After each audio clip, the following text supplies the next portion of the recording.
Sir. ആ വാടോ.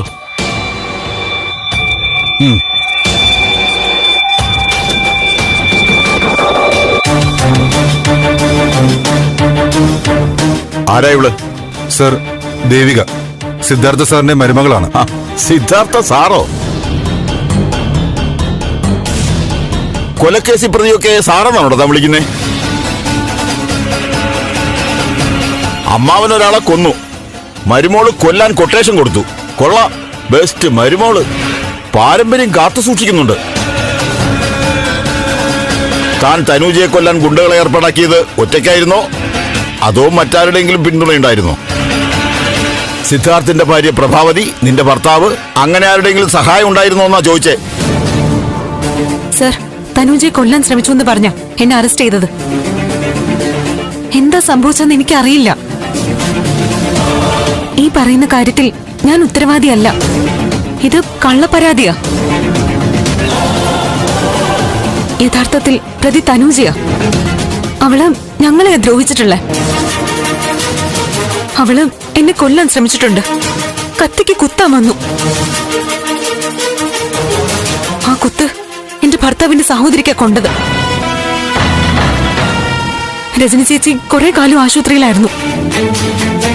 അത് ശരി, കത്തിക്കുത്ത് വെടിവെപ്പ്, മൊത്തം ചോരമയമാണല്ലോ കുടുംബത്തില്. അന്ന് തനൂജ് ആക്രമിച്ചതിന് പരാതി കൊടുത്തിരുന്നു. ചോദിച്ചത് കേട്ടില്ലേ? ഇങ്ങനെ ഒരു ക്രൈം നടന്നിട്ട് പരാതി കൊടുത്തോ? അത് പിന്നെ ഗിരീഷേട്ടൻ, രജനി ചേച്ചിയുടെ ഭർത്താവ് പരാതി തന്നിരുന്നു. ആ പരാതിയല്ലേ സിദ്ധാർത്ഥൻ ഇടപെട്ട് മാറ്റിയത്? അയാൾക്കറിയാം അയാളുടെ മോളാണ് തനൂജ. ആ പെണ്ണിന് അപകടമൊന്നും വരാൻ പാടില്ലായിരുന്നു. പക്ഷേ ബാക്കിയുള്ളവർക്ക് മനസ്സിലായി അവൾ കുടുംബത്തിന് ഭീഷണിയാണ്. എത്രയും പെട്ടെന്ന് തട്ടിക്കളഞ്ഞില്ലെങ്കിൽ കുടുംബസ്വത്ത് അവൾക്ക് കൂടി പോകുമെന്ന്.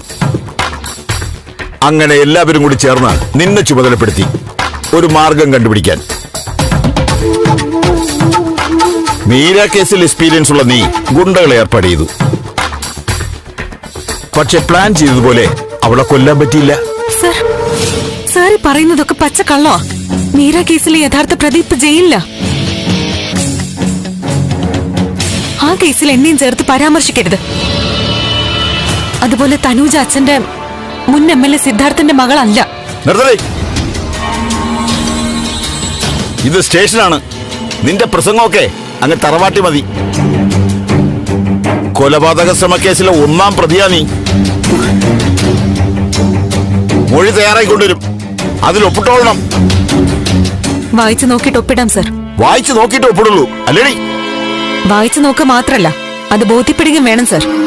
സർ, സർ, എന്താണോ ഇവള് മനുഷ്യാവകാശ കമ്മീഷനിൽ പോകുന്നാണോ? ഇവൾക്കൊരു അവകാശവും കിട്ടാൻ പോണില്ല. നിന്നെ കൊണ്ട് മൊഴി ഒപ്പിടിക്കാൻ പറ്റുമെന്ന് ഞാൻ നോക്കട്ടെ. ഞാൻ പറഞ്ഞതനുസരിച്ചില്ലെങ്കിൽ നിന്റെ അന്ത്യം ഇതിനകത്തായിരിക്കും. സാറിന് എന്നെ പേടിപ്പിക്കാം, പക്ഷെ ഞാൻ പേടിക്കണമെന്ന് നിർബന്ധിക്കാൻ പറ്റില്ല. നീ പേടിക്കില്ലല്ലടി. തെറ്റ് ചെയ്തെങ്കിലല്ലേ സർ പേടിക്കേണ്ടതുള്ളൂ. സാറ് പറയുന്നു ഞാൻ ഗൂഢാലോചന നടത്തിയെന്ന്. പക്ഷെ ആരാണ് യഥാർത്ഥത്തിൽ ഗൂഢാലോചനക്കാരെന്ന് എനിക്ക് മനസ്സിലാവുന്നുണ്ട്. അത് ശരി, നിന്നെ കുറിക്കാൻ ഞാനും കൂടി ചേർന്ന് ഗൂഢാലോചന നടത്തിയെന്നാണോ നീ ഉദ്ദേശിക്കുന്നേ? നിന്റെ നാശം നീ തന്നെ ചോദിച്ചു വാങ്ങുക. FIR ഇടാൻ വരട്ടെ. ഇവള് ചില കാര്യങ്ങളൊന്ന് പഠിക്കാനുണ്ട്. അതൊക്കെ ഒന്ന് പഠിപ്പിച്ചിട്ട് മതി കോടതി കൊണ്ടുപോകുന്നത്. സാർ, അത് ചോദ്യം വരുമ്പോൾ ഞാൻ ഉത്തരം പറഞ്ഞോളാം. താനിപ്പോ പറയുന്നത് അനുസരിച്ചാ മതി. സർ, നിന്നെ കൊണ്ട് മൊഴി ഒപ്പിടിച്ച് വാങ്ങാൻ പറ്റുമെന്ന് ഞാനൊന്ന് നോക്കട്ടെ.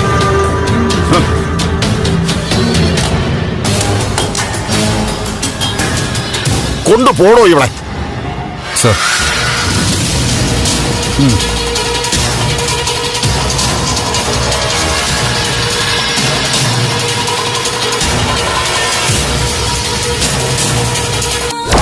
നന്ദ, വെറുതെ പ്രശ്നങ്ങൾ ഉണ്ടാക്കാൻ പോകരുത്. അറിയാലോ, ആ സി ഒരു പ്രത്യേക ടൈപ്പാ. എന്നുവെച്ച് എന്ത് സഹിക്കണമെന്നാണ് സർ? പോലീസ് സ്റ്റേഷനിൽ ഇതാണ് അവസ്ഥയെങ്കിലും നന്ദനോട് ഞാനിങ്ങനെ സംസാരിക്കുന്നത് സിദ്ധാർത്ഥ സാറിനോടുള്ള അടുപ്പം വെച്ചിട്ടാ. സാറേ, പക്ഷേ എനിക്കിതിൽ കൂടുതൽ ഒന്നും പറയാനില്ല. ശ്ശേ.